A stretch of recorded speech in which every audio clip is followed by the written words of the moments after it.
Radha Kunja Bihari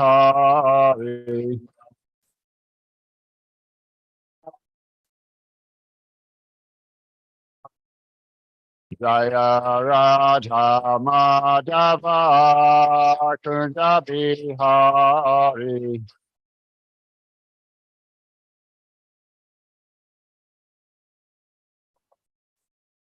Jaya Gopi Janavala Girivaradari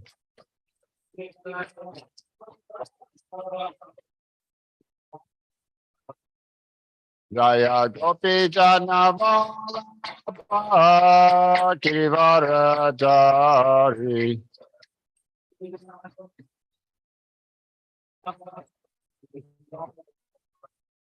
Yasoda Nandana Brajana Ranjana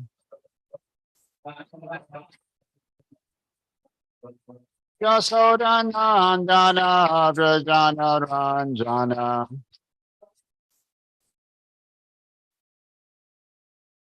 Yamuna Tira Vanachari Yamuna Tira Vanachari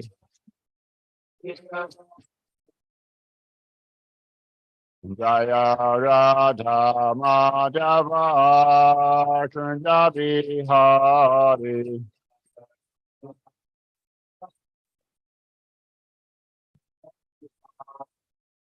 Jaya Radha Madhava Kunda Bihari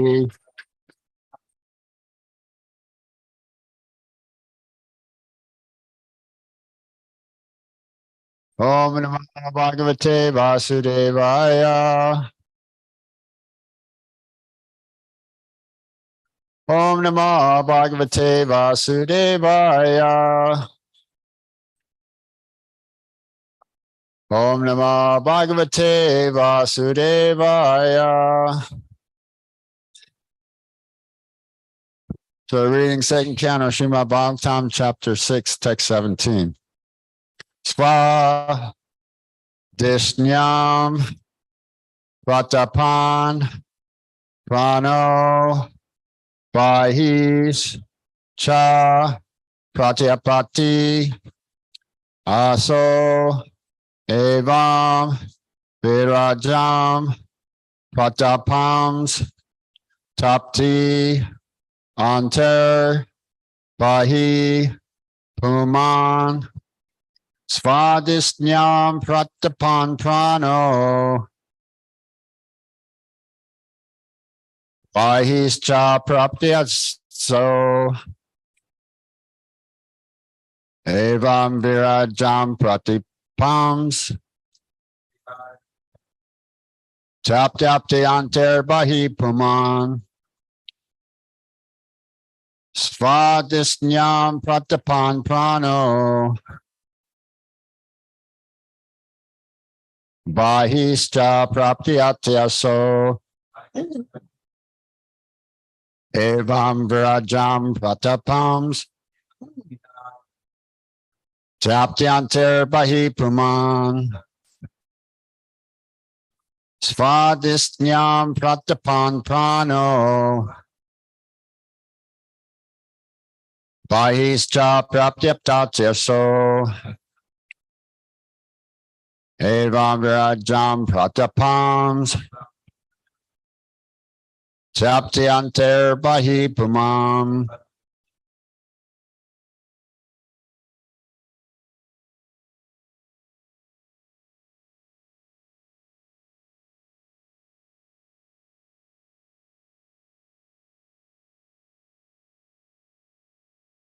Svadisnyam Pratapan Prano Svadisnyam Pratapan Prano Bahischa Pratapatyaso Bahischa Praptyaptatyaso Evang Virajam Pratapani Evam Virajam Pratapams Tapatyantar Bahi Puman Taptyantar Bahi Puman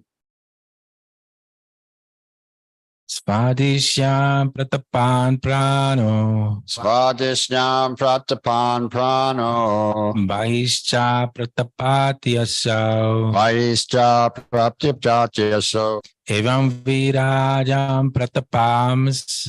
Evam vrajapam patpams. Tapati antipuman. Japtyantir bahi puman. Swadishnyam pratapam prano. Svadishyam pratapan prano. Vahischa pratapatyasau. Vahischa praptiptatyaso. Evam virajam pratapam. Evam vrajam patapams. Tapatyantar bahippuman. Japtyantir bahi puman.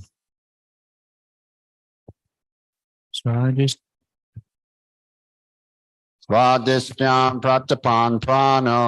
Vaischa pratapatyaso. Vaischa praptyatasyaso. Evam virajam pratapam. Evam vrajam patapams. Tapatyantir bahi puman. Japtyantir bahi puman. Swadishnyam pratapan prano. Svadishyam pratapan prano.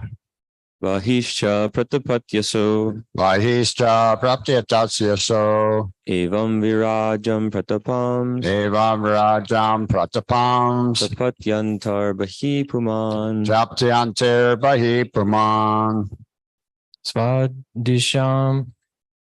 Swadishyam pratapan prano. Svadishyam pratapan prano. Vahischa pratapatiyasho. Vahischa praptyapatyasho. Evam virajam pratapams. Evam vrajam pratapams. Tapati antir bahi puman. Taptatyantir bahi puman. That's everyone. Everyone chanted. Okay, word by word. Svadishyam, radiation. Pratapan, by expansion.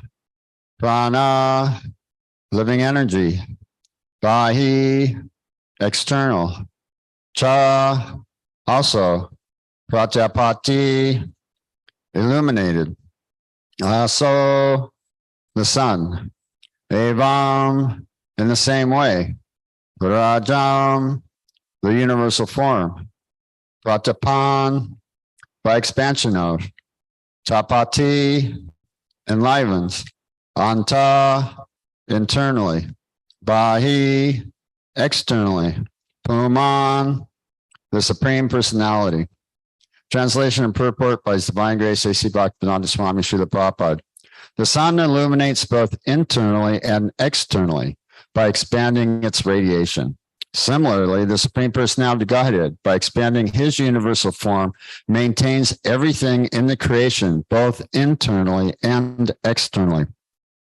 The universal form of the Lord, or the impersonal feature of the Lord, known as the Brahma Jyoti, is clearly explained here and compared to the radiation of the sun. The sunshine may expand all over the universe, but the source of the sunshine, namely the sun planet, or the deity known as Surya Narayan, is the basis of such radiation.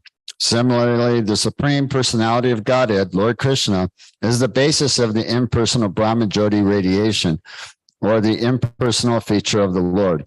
This is confirmed in the Bhagavad-gita, chapter 14, text 27. So the universal form of the Lord is the secondary imagination of the impersonal form of the Lord. But the primary form of the Lord is Shama Sundar, with two hands, playing on his eternal flute. 75% of the expansive radiation of the Lord is manifested in the spiritual sky, Tripad Vibhuti, and 25% of his personal radiation comprehends the entire expansion of the material universes. This is also explained and stated in the Bhagavad-gita, chapter 10, text 42. Thus, the 75% expansion of his radiation is called his internal energy, whereas the 25% expansion is called the external energy of the Lord.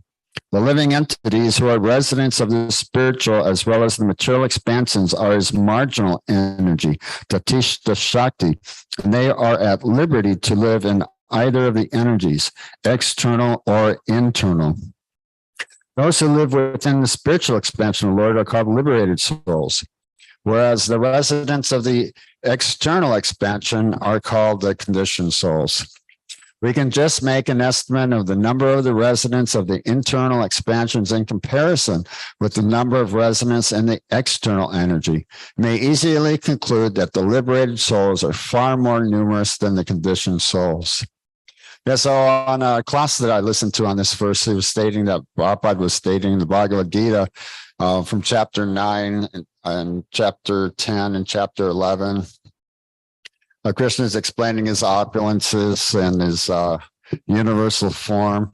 So he's stating that the 3/4 of the spiritual manifestation is compared to being 300 times more planets than that of the material universes.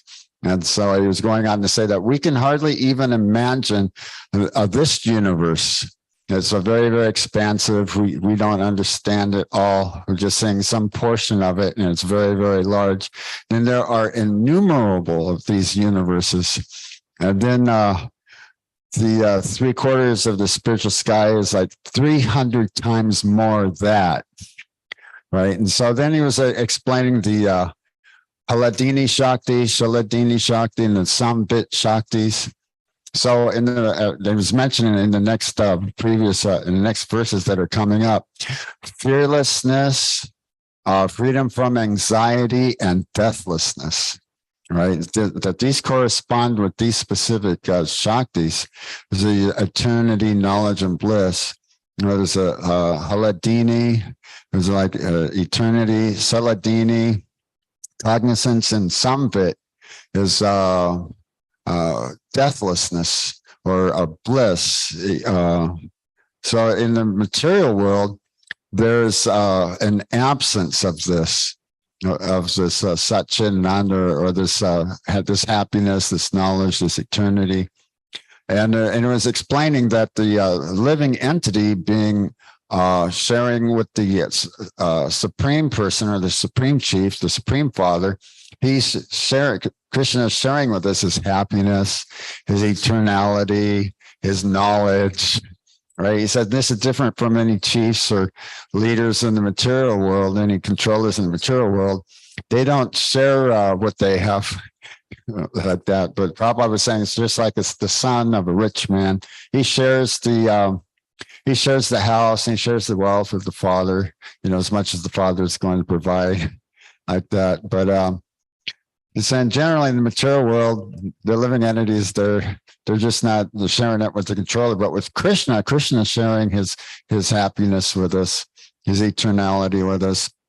So in order to come into the material world and have this thing work with us in illusion, being a controller and trying to be happy, we have to identify with something which is not what we are.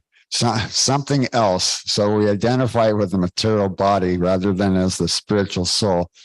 And so then he was saying the basis of this controlling factor basically culminates in sex life or married life or uncontrolled griha-mati consciousness, which constitutes is that everything culminates. It culminates with the idea or the of having and trying to enjoy sex life. But he said the basic principle of sex life is that I'm the controller and I'm the one who's seeking pleasure. I'm like that. I'm the one having happiness and I'm the controller. He says, yeah, that's the basic principle right there. So you have to be in the bodily concept of life. And it's stating it was either Padma Prana, knowledge in Padma Prana, or is stating that that due to unrestricted griha-mati sex life, then one is going to stay in the material world and continue the transmigration through 8,400,000 species of life. like that. So, and then so that's the whole basic principle right there is being the controller, and having the family, the offspring, and the kids, and so that's exactly what's going on in family life or animal life.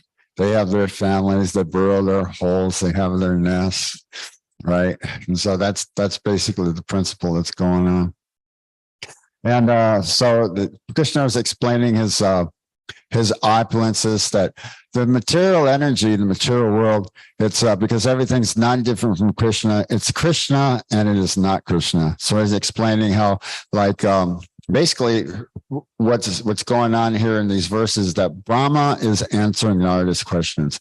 So Narada wanted to know, what is that knowledge about the self and how to redirect the self to self-realization or being able to be situated in the transcendental realm.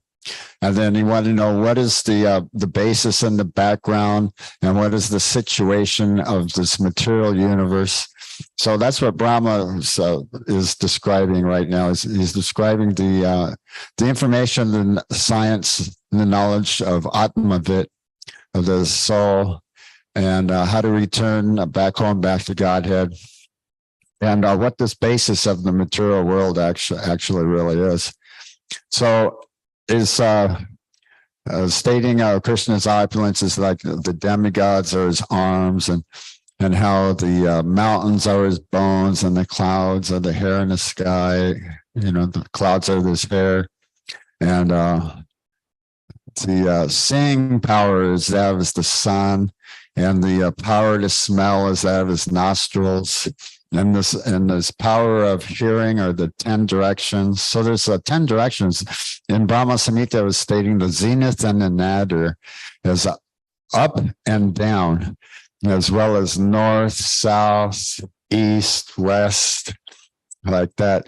And so that's 6, right? So there's 4 plus 6, so there's 10 directions, right? So they kind of expand like a star, right? So there's also northeast, southeast, southwest, and northwest, like that. So they expand. So in these 10 directions, this is the power of hearing. The ether expands in all directions, so we hear the sounds. So these are all the sources and the emanations from the Supreme Person of Godhead. And then these 2 verses here, the 1427, that was the last verse in chapter 14. And wasn't in 1042, where Krishna is actually really explaining that, but what need of all this detailed knowledge? Because I pervade everything with just a spark of my splendor. Or to know that all great wondrous things, are representations of him, like all great bodies of water, he is the ocean, and of all great mighty aquatics, he is the shark, and so many. I am the taste of water. And there was like the Gurukul school in Los Angeles, and they just had a class, and they're coming downstairs. Jai Gaur Nitai Ki Jai. And there was a sink there. We used to wash our mouth out of the sink, and there was a drinking fountain. And they're going, I want a drink of water because Krishna is the taste of water, like that. So what Prabhupada was saying, we can always remember Krishna in everything we do. That's Krishna consciousness. Even in drinking water, that you can remember Krishna. Krishna is the taste of water, and it's kind of a subtle kind of a taste. It's you only notice it when the water doesn't taste good. When the water tastes bad, it comes from some other place, like that. Yeah. And some sort of natural rivers or wells or somewhere. In a lot of rural areas, the water's really minerally, doesn't taste good. But let's see, what else did we want to discuss on that? Still, you got any points of discussion? Maybe jog my memory a little bit. Yeah, you have a.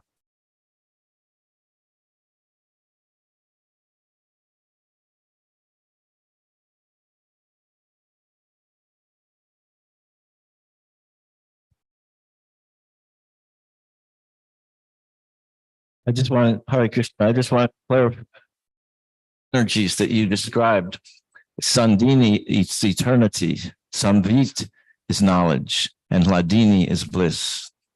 Okay, yeah, so you got the Sanskrit right on it. So we're talking about Saladini, there's Sandini, Sandini, then Saladini, and Samvit. Halad, Ladini is bliss. Yeah, it's bliss. Yeah, these are explained in the Sri Chaitanya Charitamrita in great detail. The Achinta Beta Beta Tattva. So what they're explaining that in the spiritual world, the living entities they're experiencing these three potencies in its fullness. Where in the material world, it's hardly even recognizable. They're free from fear, free from anxiety, and free from death. But here in the material world, it's death is certain. For those who have taken their birth, one must die. Death is certain. And for those among the dead, one must take the birth. Birth is certain. And so it's a completely absent in the material world. We're full of anxiety. We must experience old age, disease, and death, and take our birth. Right. So they're all transformation in the material world, coming into being, remaining for some time, producing some byproducts, gradually dwindling, and then vanishing. So this is really pretty much the principle that's set up in the material world. Is that all things they're fully they can reproduce like that, as stated in Isha Upanishad. They're all complete wholes, and being complete wholes in themselves, whatever is produced of the complete whole is also perfect and complete in itself also. Like that, that verse, the Isha Upanishad. So in the material world, the living entities are arranged in a certain way where they can continue their species like that. And they are also perfect and complete in themselves. There you see everything's limited and temporary, and it is something which we are not. Is that we are eternal, deathless, we're full of bliss, a complete absence of anxiety. So that's a real natural condition of the living entity. So the human form of life is meant to be able to realize this information. This is the information for the human beings, and not for the animals. The animals can't understand this. So this is our golden opportunity to be able to engage our senses in the service of a Rishikesh, the master and the owner, controller of the material senses.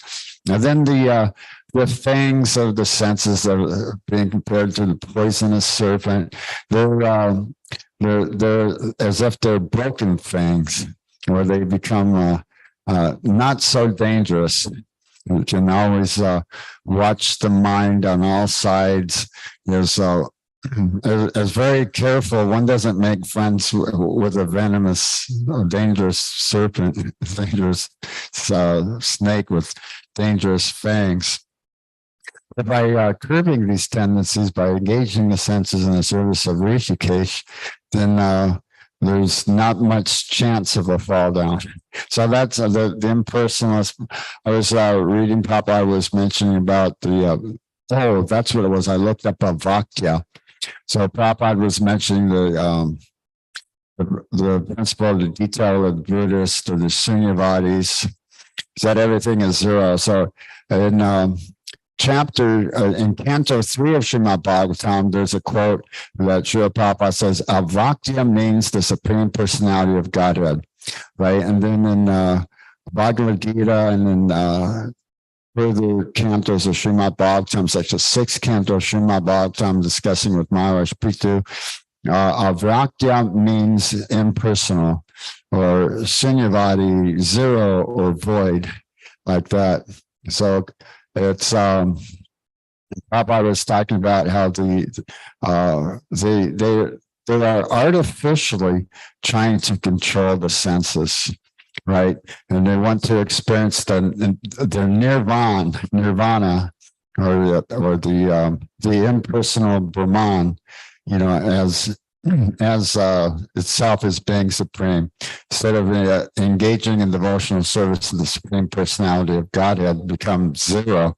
So that's only the partial truth, is that we're Chinta Beta Beta Atattva, or that we're simultaneously one and different. Not that we're one with the Supreme Lord in all respects, or at one specific point we actually become God or Vishnu himself.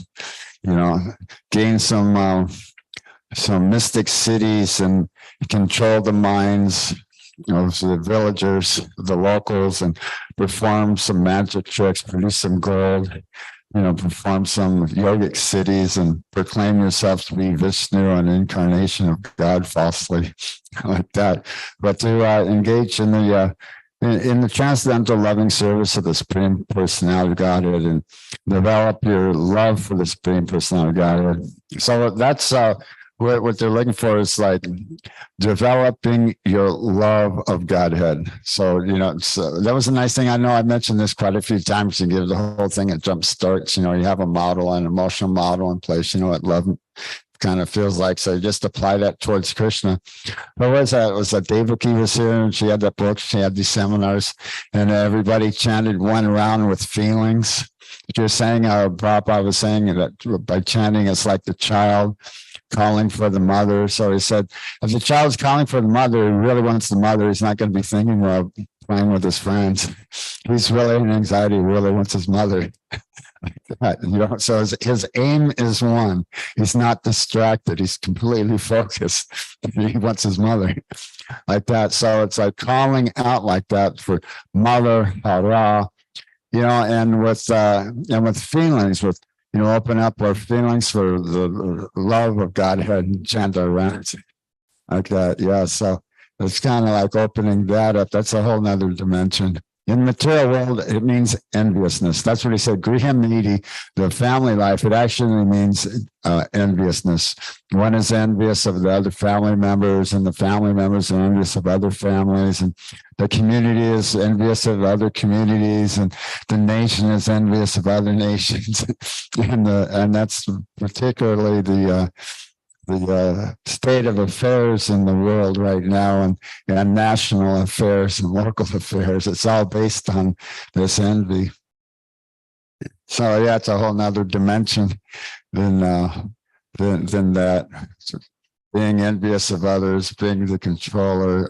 I am the enjoyer. So we're being servant of the actual controller. And in that way, we actually enjoy and we can be happy. Otherwise, you can't actually really be happy. You don't really get what you actually thought it was going to be, like that.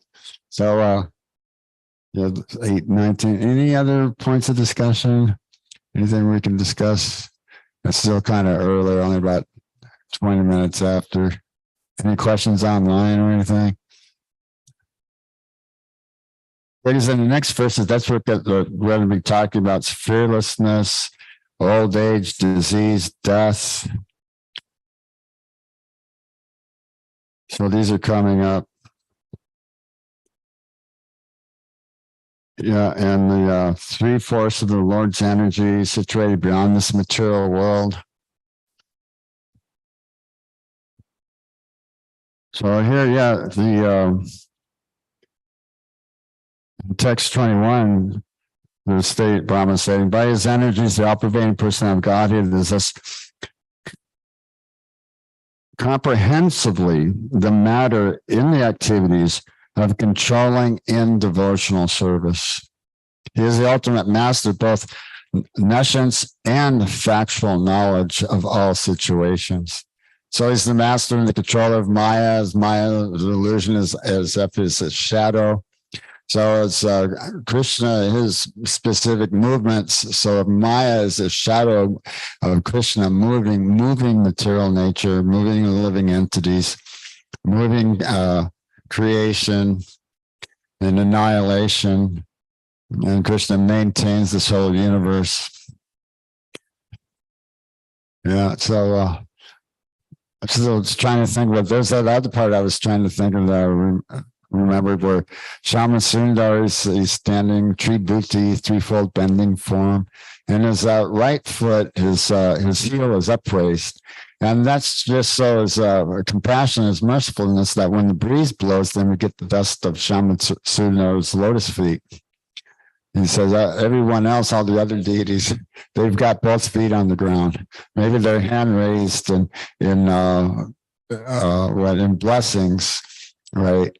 But Krishna, his heel, his foot is upraised so that we can receive the dust of his lotus feet, experience immortality and in complete happiness and bliss ultimately. So, what do you think? Maybe we should get an end class there.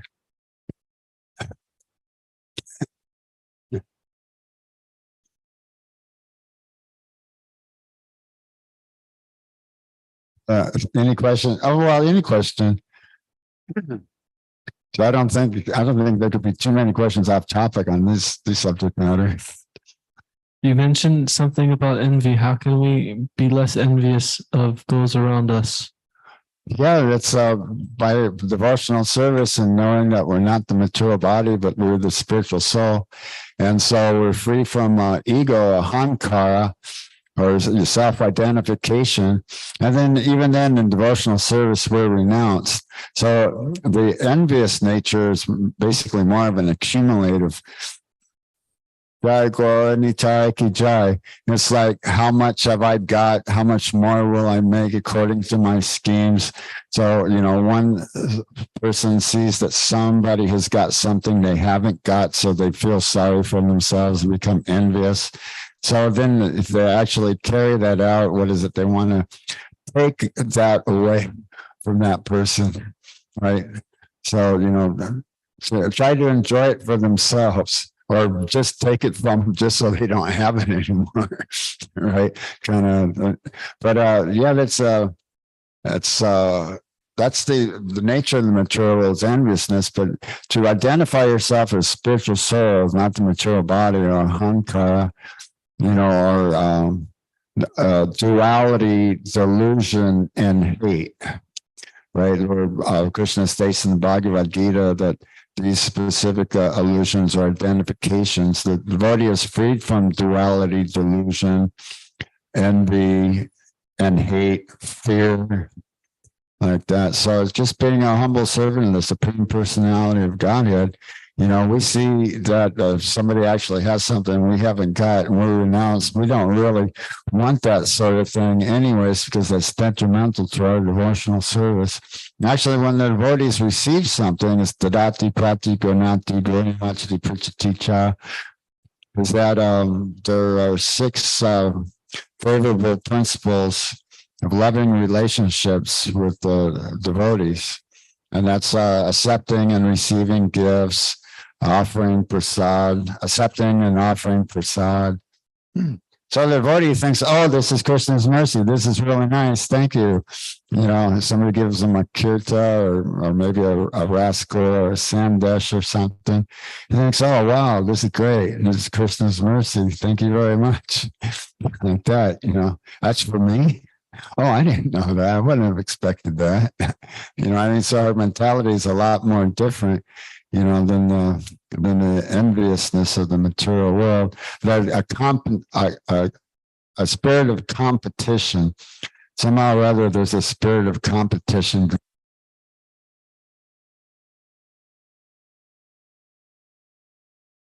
Something, the envious nature. Yeah, they're kind of material world. When my experience of things, my family relationships, I was dealing with people that are actually criminally insane.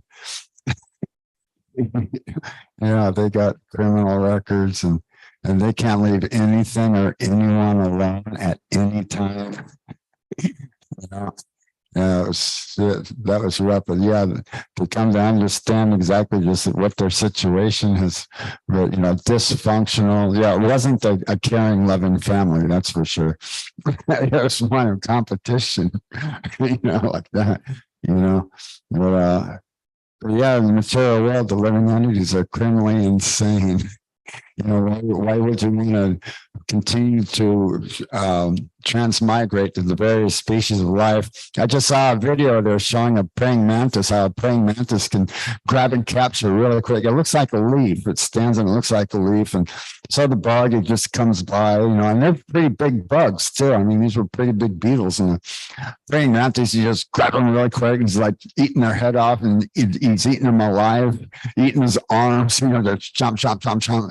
I mean, why would you want to stay in the material world with stuff like this? One living entity is food for the other. It's just I stated this one time: 8,400,000 predatorial species of life.